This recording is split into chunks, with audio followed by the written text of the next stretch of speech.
Hello, welcome back to Friday Fuel. I'm sorry that there wasn't a Friday Fuel last week, but it was a crazy busy week and I was not able to make a video.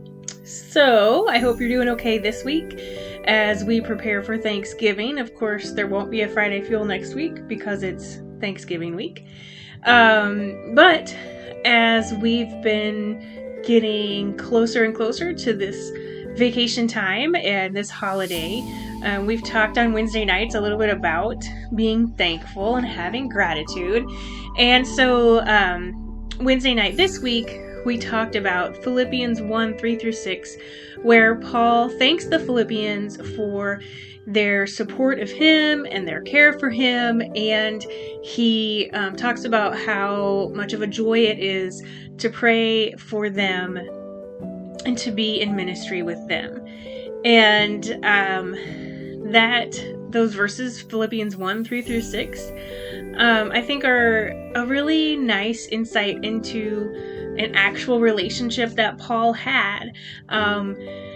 Paul wrote to a number of different churches in the time period of the early church, and some of them he was definitely not very happy with. If you read Corinthians or Galatians, we get a sense that Paul wishes that they had not done some of the things that they were doing. And if we read the book of Romans, we know he's never even met the Romans, and so his tone with them is different. But Philippians, which is just 4 short chapters, I believe, has a much different tone to it.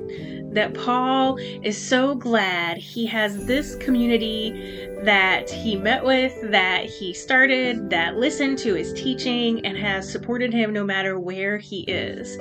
And so maybe Philippians, more than some other letters to the early churches, remind us that when we are reading these epistles, we are reading someone else's mail.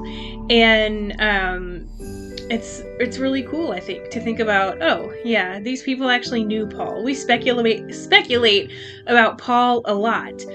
And sometimes he comes across as even insufferable and arrogant, and we're like, wow, I wouldn't want to be around him. But what we do have in the Bible, and what was chosen as part of the canon of the Bible, includes this letter to the Philippians, a group of people that he cared very deeply about and who cared very deeply about him. And I think that sense of community is what so many of us look for in the church.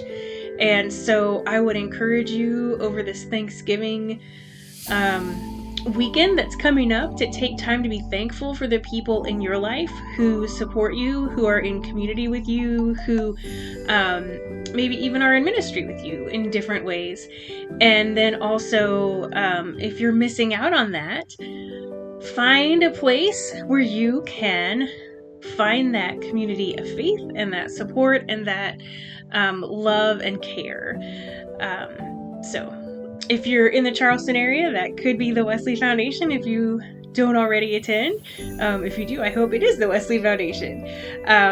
But there's so much value in having a community of faith and actually going to a church or a ministry where you can be growing and learning with others and also find that support that you need. So just some thoughts on some of Paul's words and on being thankful. And I hope you have a wonderful Thanksgiving, and we'll see you here again in 2 weeks. Bye!